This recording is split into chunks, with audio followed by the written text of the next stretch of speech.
Pete Bear with the E&E News Electric Road Trip, coming to you from Yakima, Washington. And I'm Marty Bear, wife and co-pilot, along for the ride. And a long ride it is, from Billings, Montana to Seattle, Washington.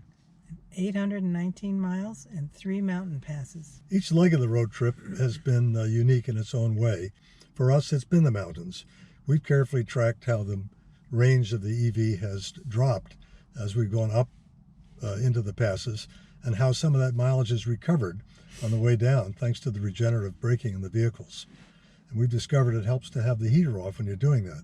Brr. Yeah. Well, I'm thankful that you're a numbers lady and you've been able to help me with the calculations.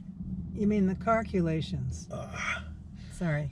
We've had no trouble connecting along the way with a growing number of EV owners and a growing EV infrastructure, even in a place like Montana where people have to drive 60 miles sometimes just to get groceries.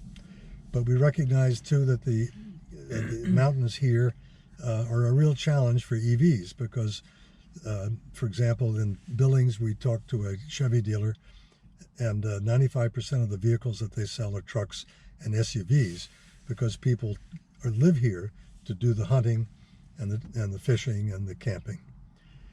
But there is an EV culture that's growing. We're glad we met Bill Clem, who's designing electric vehicle chargers in Bozeman, and with Susan Karstensen, a electric vehicle owner and an entrepreneur who represents a community of techies that's growing in Bozeman and could be a fertile ground for EVs. Recently, we've toured the Pacific Northwest National Laboratory in Richland, Washington, and there we talked with electrical engineers and scientists who are working on the next generation of EV batteries that will have twice the range of the cars that we are driving today. So what's the headline here? Well, the headline is that the EV seeds are being planted in many, many ways in many places, even in the rugged Rockies. How fast they grow and how far they grow is going to depend a lot, not just on the culture and the politics and the economies of these communities, but on the geography as well.